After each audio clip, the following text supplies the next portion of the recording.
Good morning. My patience is wearing thin about a lot of things. I went to an appointment yesterday and I feel like my confidentiality was breached, like verbally right in front of my face. So I didn't want to say the wrong thing, or I didn't want to take the moment out of context. I didn't want to be offensive, although I felt that I needed to deliver that type of energy. I just thought quickly and I said, don't do that. Don't you ever do that again. Don't you ever say that again. And the lady just looked at me and kind of said, yes, ma'am, and delivered the rest of her lingo. And you could tell that she was clearly nervous and uncomfortable, and she should have been. It's important as medical professionals on the front end, on the back end, clinicians behind the scenes, to keep people's privacy private, to keep all pertinent medical information, personal information, personal details with the utmost privacy. And I also mentioned to her, you do know about Hipaa. And so I escalated it to her manager while I was there, and I had a brief one-on-one conversation with this lady. And as her manager, she's defending her. So, clearly they're friends, or, they have a relationship beyond their professional scope, as I'm gathering. And for this lady to be in my face saying, well, she didn't do it maliciously. She didn't say it maliciously. She didn't mean such and such. I don't know how you interpret it, but I know that I interpreted it as a threat. And I interpreted it as negligence. Whether if it was malicious or unintentional, accidental, she still has a duty to keep all information private and sacred regarding a client. If I walk into a clinical area, which is immediately through the front door, nobody in the lobby should know anything about me besides my name, my given name.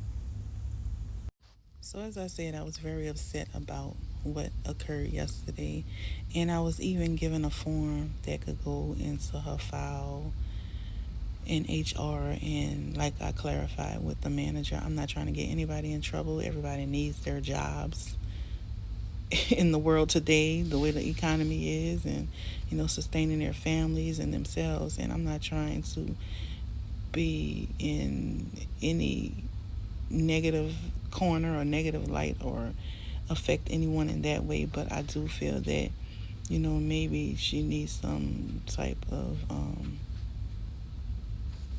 reorientation, or some type of education or debriefing about privacy issues, about HIPAA issues, whether they are documented infractions or not, just deeming certain issues and circumstances based on her personal knowledge, based on her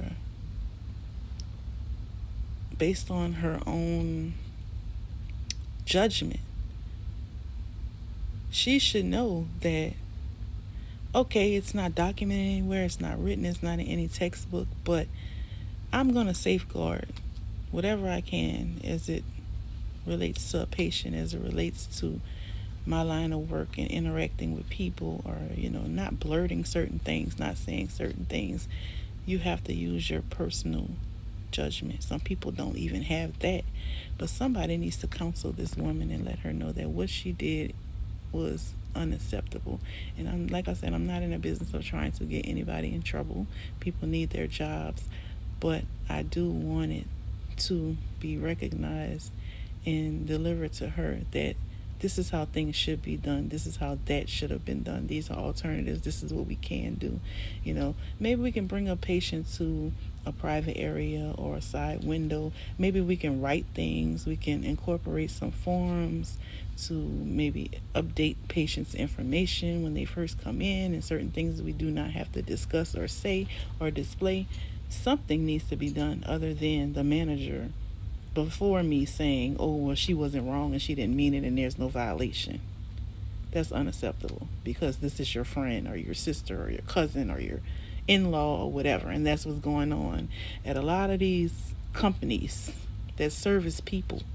You have a lot of nepotism and relationships and friendships and situationships that interfere with the line of work in delivering the best customer service, patient service needed. So no, I'm not going to go further with it, but I will email. So like I said, I will email whoever I need to email. I will share that email. I will tag whomever in the emails, blind copy, CC, whatever I need to do to let it be known that this should not happen again and this should not have happened. And we can leave it at that. I don't need to, call a meeting, a board meeting, or, anything to the floor. I let her superior know, and that was ineffective because she had already chosen sides and determined that this woman did nothing wrong, and oh well, and, forget my feelings, so to speak, or, what I'm trying to relay, and let this lady know, how I feel, that, I was offended, and that, that's highly unprofessional. You don't do things like that. So, it was determined by this higher up that, oh well, whatever. Well, I'm sorry for your inconvenience or your feelings or whatever. And then it was just left at that. Do you want a form? Do you want to file a form? Do you want this? Do you want that? Just to go through protocol. But no, I'm not going further with it. I have to go back to this medical facility again. Hopefully they know that, maybe in their light, that I'm the weird lady, or, I'm the outspoken lady, or I'm the lady who's going to look you in the face and say, don't do that, or don't play with this, or don't play with me, and don't, hopefully we've established that. And, they will be delicate with me and my information. I don't care what they do for anybody else. But hopefully, that has sparked a change with me. So they'll know when they see me coming, if I'm walking or I'm wheeling, because I do use a wheelchair sometimes. But however I'm coming, they'll know who it is, what it is, and what I expect and what we're not doing.